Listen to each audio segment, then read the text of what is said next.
Guess who's back? Back again. Yeti's back. Tell a friend. Guess who's back? Earth's not flat. How about that? Yeti's back. Alright, so you wouldn't be very happy if you took your car to the mechanic and they decided that you had a blown head gasket before they'd even lifted the hood.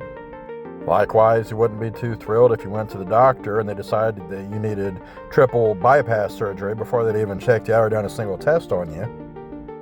If you ended up on trial for murder, you'd probably be none too pleased if the court had already decided your guilt before you'd even went to trial, before any evidence had even been submitted. Well, unfortunately, this is how the flat earth community operates. Oh God, not this again. I'm sorry, Pancake. They never stop. This is the battle that never ends. I don't mind people having a different point of view than mine. I don't mind questioning things or debating things. But what I do passionately hate is misinformation, disinformation, and blatant lies. These are things I cannot forgive. And I cannot and will not tolerate them. For some people, the truth is whatever happens to line up with whatever their worldview is. And anything that contradicts this worldview is obviously a lie. In the real world, however, this is not at all how it works. In reality, something that contradicts my perspective, my view, might not be a lie. It could be that I'm just wrong.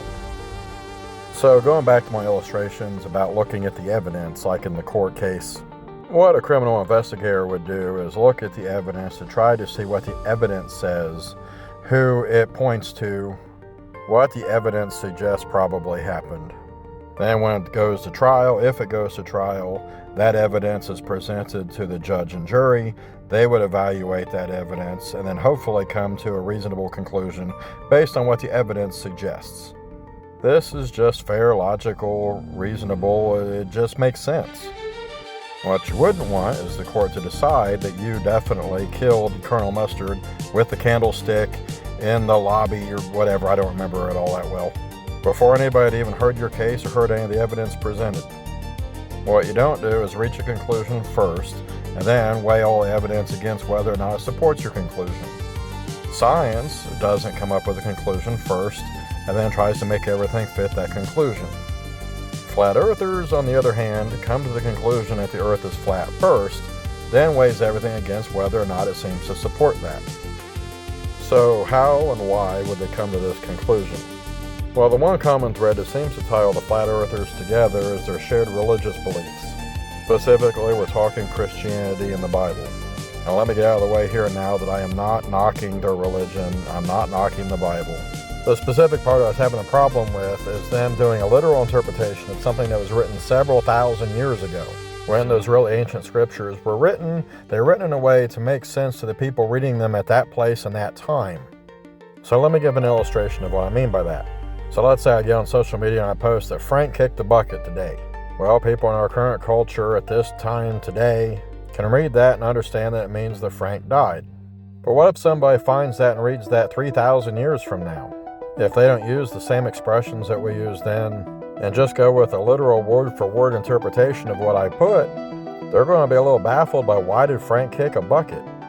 Another example in the other direction, let's say that several thousand years ago, ancient scriptures had made a reference to modern computers today. How on earth would anybody reading it several thousand years ago have any idea what it was on about? They wouldn't even have anything conceivably representing a vague frame of reference. So people here today in the 21st century with a modern understanding of the way the universe and everything works should be able to live with a modern 21st century understanding of all these things without it being in conflict with their faith. But the final net result here is that they decided that Earth is flat first, then go out looking for evidence that supports that. This is of course backwards to all logic and reason and how science works. The rest of us didn't decide that the earth was round for whatever reason, and then try to prove that it is and make all evidence somehow conform to that.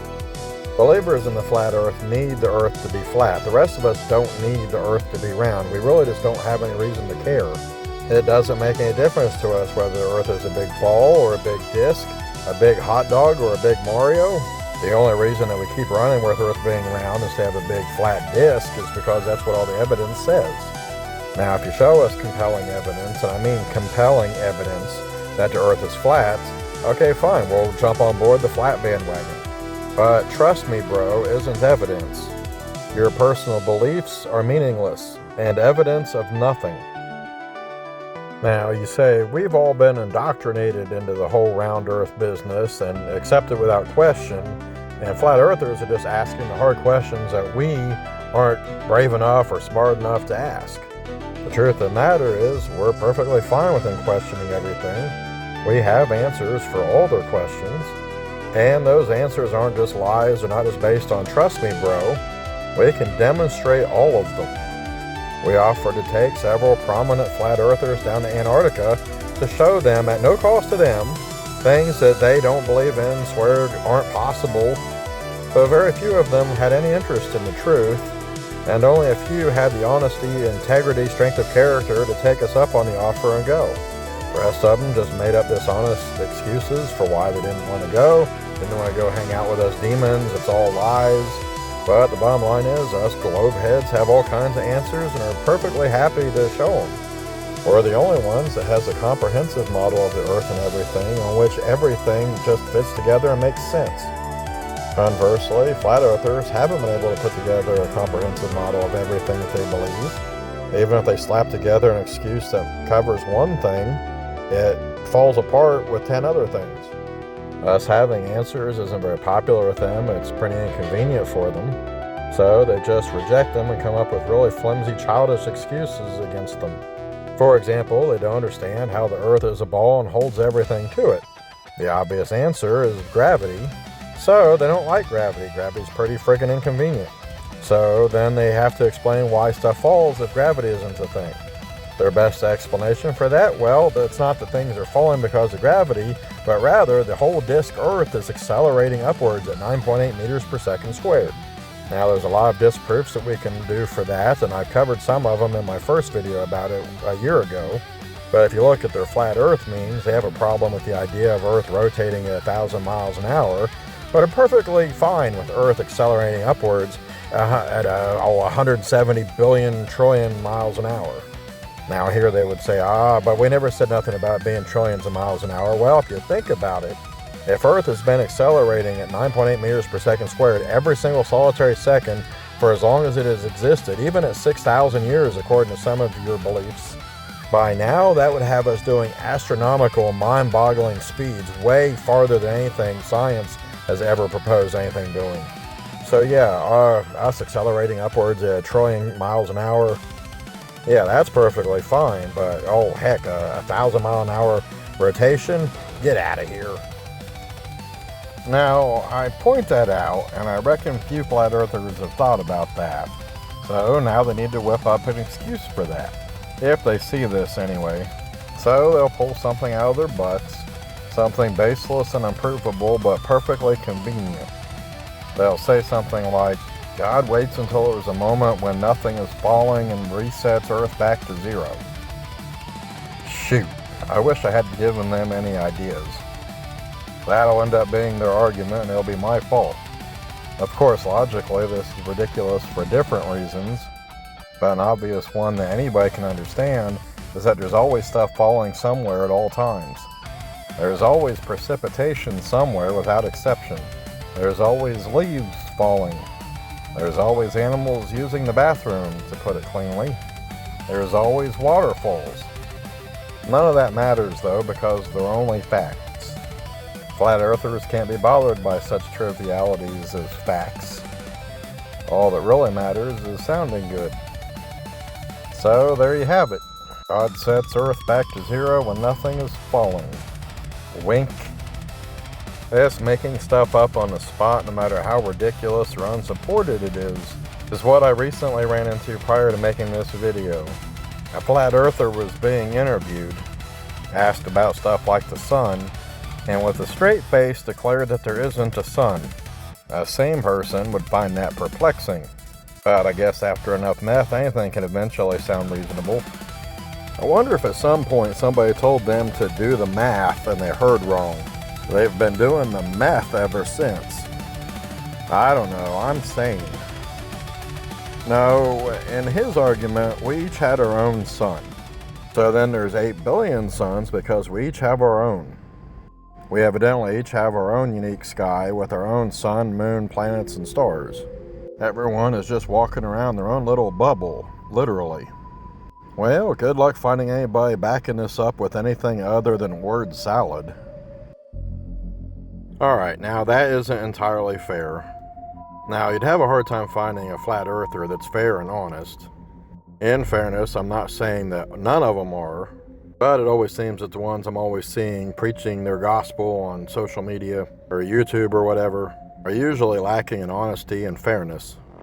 But I value honesty and integrity, and I'm going to be fair to them. So evidently, these little domes that each of us have aren't an actual physical, tangible dome.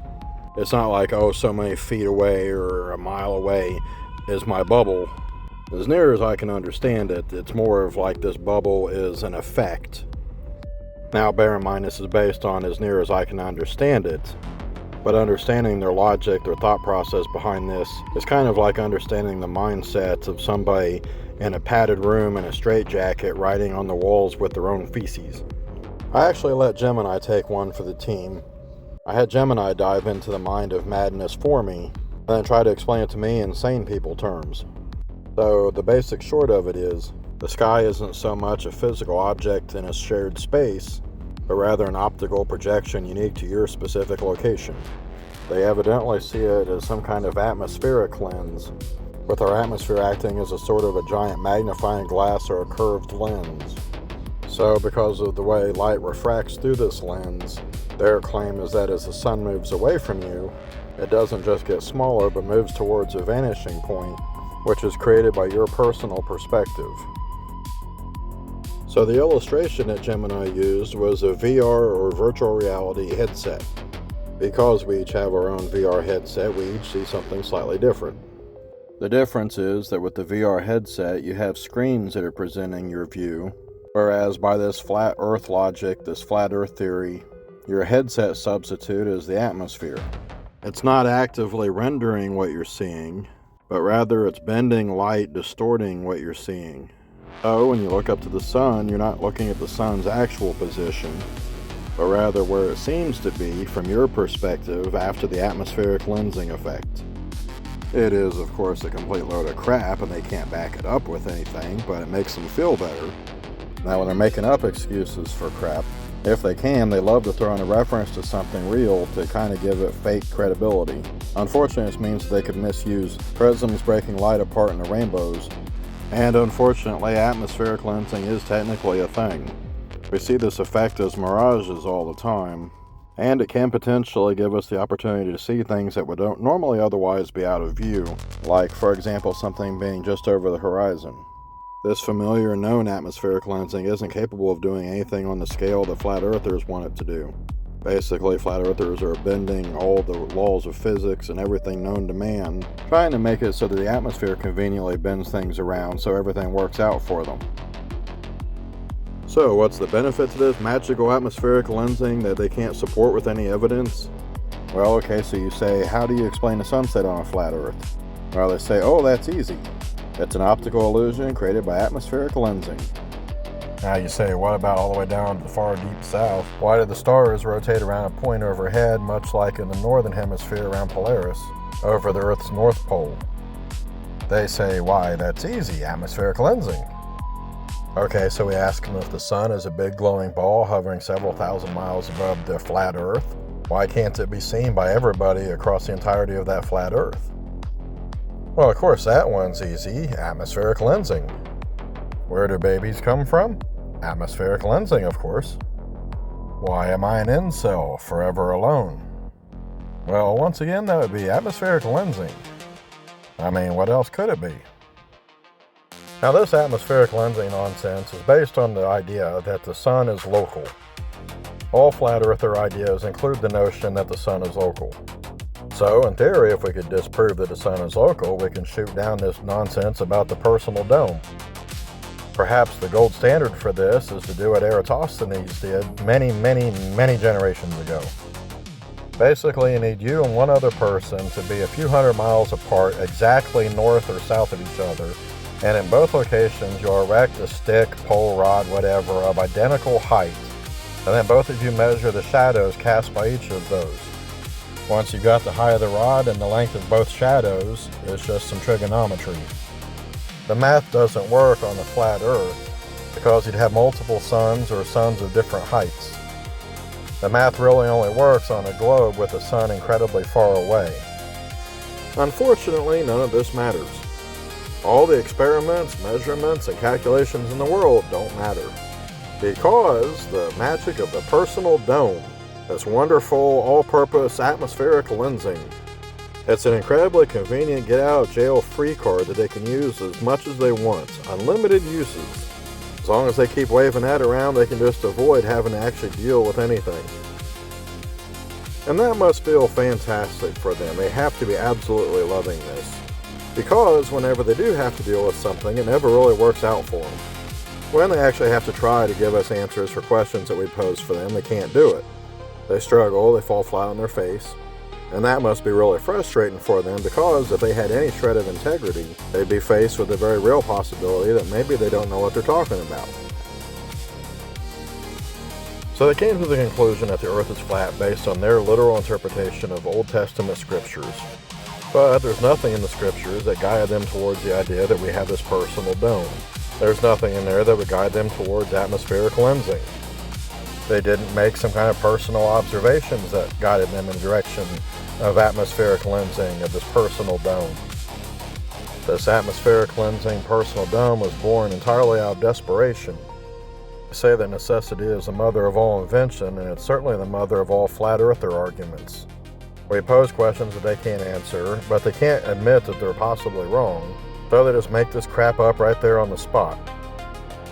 The fact that they have nothing to stand on and can't answer any of our questions, and the fact that they can't come up with a comprehensive flat earth model that everything fits, is why they seem to be moving away from trying to convince us that the earth is flat with their own bullcrap proofs, and instead attacking the round earth. Of course, as always, we have answers for all of their questions. They just don't like the answers. But their questioning always stems from a lack of understanding. They don't understand it, so it doesn't make any sense, so it must be stupid. Here's a funny one. Check this one out. Satellites don't exist, evidently. Now, why would anybody propose something like this? Well, obviously it's because it means that we've been to space and space doesn't exist because of the dome, yada yada yada. Never mind the fact that on a clear night you can look up in the sky and see the satellites crisscrossing with your own eyes. But I'd like to hear the satellite deniers explain to people that rely on satellite internet where their internet's coming from. My various GPS devices rely on the positioning of satellites in orbit to triangulate my position.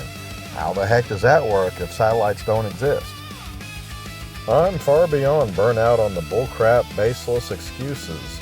I'm tired of having to give the same answers over and over again to people that can't wrap their head around it and assume that it must be these things that they don't understand that's stupid rather than them that's stupid. I'm sorry, but your inability to understand science doesn't disprove science. But for those who are trying to shift the focus away from proving flat Earth instead to disproving round Earth, let's go ahead and stop that right here. Because Earth has to be something. So if you're trying to disprove it being a round Earth, then what's that leave it? Well, obviously you want that to mean that it's a flat Earth. So stop fooling around, let's get on with it. Stop dodging it, ducking it. Stop relying on rambling, nonsensical, pseudo-sciencey word salads. Stop relying on stupid social media memes. Stop relying on crappy artwork and computer renderings. See this picture right here? This looks great to flat earthers as long as you don't think about it. How about you build an actual 3D model of this in real life that we can walk around, go up and touch with our bare hands? Go ahead and demonstrate to me in real life, in person, with me standing there with your 3D model of this Earth, exactly how your sun is a spotlight that only illuminates part of this disk. Not a stupid picture that you can render and manipulate however you want to look as good as you want. Do it in real life. Do it right in front of my eyes. Go ahead and put that moon on there too, because I want to talk about that as well. I want to be able to look up at that moon from, say, the southern end of Africa or from Alaska, different random places around that disk. And I want your model to make it make sense to me how we all see just one half of that spherical moon. How is it that if I'm looking at it from one side, somebody on the other end of the planet isn't seeing the backside of that? Make that make sense on your 3D model that's sitting there in the room right in front of me and you. And we already know that on this model you can make it so that the sun is visible for 24 hours from the North Pole, just like the real world 24-hour sun in the far north. But what I'd like for you to do is to explain how that works at the South Pole, with the southern 24-hour sun that's observable during the southern summer. I want to point to a spot on your Antarctica ice wall, and you explain to me, show me, how a person standing in that spot would look up and see the sun make a full lap around them. Because that's what happens in real life. While we're at it, go ahead and build a big computer simulation of this world too. Now, in fairness, I don't expect it to be highly detailed, not for an entire planet. Go ahead and build it like really crude detail, like a, I don't know, PlayStation 1 game. I don't need all the trees and crap. Just some really crude geometrical representations of like hills and mountains and stuff. Mainly what I'm wanting from this is a perspective of a person standing at eye level on the ground like a human, looking out across your great flat disk Earth and seeing the sunset. Not just from the vantage point of somebody standing in a valley in the mountains. What if I'm on the Pacific coast looking out across the Pacific Ocean? Alright, look guys, bottom line, the endless talking and stupid bullcrap flimsy excuses is getting really old. It's time to stop bending over and talking out our butts and start actually doing. We're not wanting hot air, we're wanting results. If the flat earthers want to be taken seriously, then they need to start getting serious. So last year, Globeheads offered you an all-expenses-paid trip to Antarctica to show you things that you said are impossible and not real, and you turned it down. You made up excuses like, oh, you don't want to go hang out with demons. Okay, that's fine. Go pay for your own stinking trip to Antarctica. Until flat earthers have done that, you can quietly sit down in the corner and shut up. What's that? Oh, you don't believe anybody's been to space? You don't trust any of the photographs or video we've taken from up in space? Well, that's fine. You guys are all smarter than the rest of us. Why don't you put together your own rocket and send it up? Let us know how that works out for you. Until then, go quietly shut up somewhere and sit this one out. You want to make stupid arguments like, well, Earth can't be surrounded by a vacuum because all the atmosphere would escape into the vacuum of space? Alright, well, go hike up Mount Everest at the top of the world and let us know what the atmosphere is up there. And bear in mind, it's only a handful of miles up. I'll let you in on a little secret though, it's a lot thinner than it is at sea level. Even better though, go get you a GoPro and slap it on a weather balloon and send it up. The higher it goes, the thinner the atmosphere will get, and the more the balloon will expand. Eventually, it'll expand so much that it'll burst. The pressure of Earth's atmosphere isn't trying to escape, it's not pushing out, it's being pulled down by gravity. You know that thing that you guys don't like to exist? So stop talking, start doing. I know the rocket's a little bit more expensive and complex, but at least this anybody can do. So get on it, tell us how it works out. While you're at it, maybe you can see if you can run to that dome up there. Or maybe help lock in the height of the sun. Or get a better glimpse of the shape of the Earth. Maybe do this near the South Pole and show us that ice wall. Oh, and by the way, regarding this particular clip you see in the background here, in case you're going to try to argue that this proves that the sun is local under the dome because it's at the height of the sun, this particular camera got up to a little over 34 miles before it fell. So I kind of doubt that you want to make the argument that the sun is only 34 miles or so up. So before I wrap up this rant, there's one final thing that I reckon I need to address. And that's one other reason that flat earthers will never ever give up the flat earth. I've already mentioned their religious motivation for why they believe what they believe. But I'm afraid that another major hurdle trying to get them to accept the truth would be that we're asking them to give up their identity. See, us globeheads don't identify as round earthers. We don't plaster our vehicles with research round earth.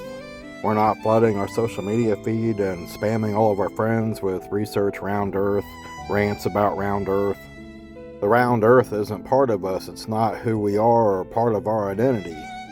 But for the flat earthers, giving up the flat earth is giving up a part of who they are. And unfortunately, I'm afraid that's a big ask. I'm not sure which would be the bigger ask, whether it's giving up a piece of who they are, or going against what they think that their religion tells them.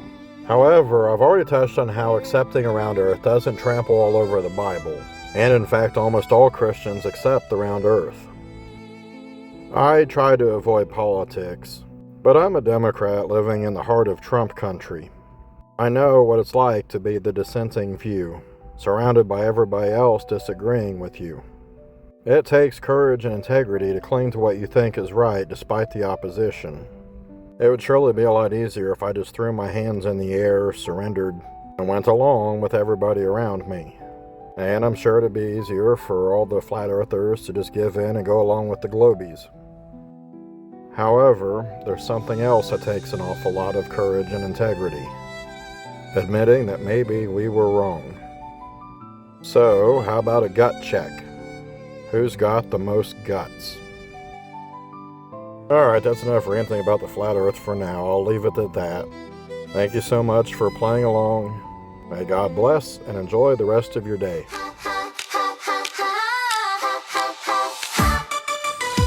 The sun is down, the frost is thick and white. There's something big and fuzzy in the light. You might think that you should run and hide, but we just want to bring the chill inside. We don't want your brains, we don't want your plans, we just want to see your winter dance. We've got blue fur and toes that like to glow, and we brought a mountain's worth of magic snow. There's a Yeti on your lawn. There's a Yeti on your lawn. There's a Yeti on your lawn. We love it when the winter comes along. There's a Yeti on your lawn. There's a Yeti on your lawn. There's a Yeti on your lawn. We'll stay until the break of early dawn. I like your house, I like your frozen trees. I like the way the wind begins to freeze. Maybe we can have a snowball fight, or sip some cocoa in the pale moonlight. We're not scary, we're just big and round, spreading icy glitter on the ground. Put away the shovels and the salt. Loving us is really not a fault. The stars are out, the air is crisp and clear. We only visit this time of the year. From the peaks of the highest blue I shall go on and grab a parka for yourself. There's a Yeti on your lawn. There's a Yeti on your lawn. There's a Yeti on your lawn. We love it when the winter comes along. There's a Yeti on your lawn. There's a Yeti on your lawn. There's a Yeti on your lawn. We'll stay until the break of early dawn. Roar! Just kidding. Stay frosty.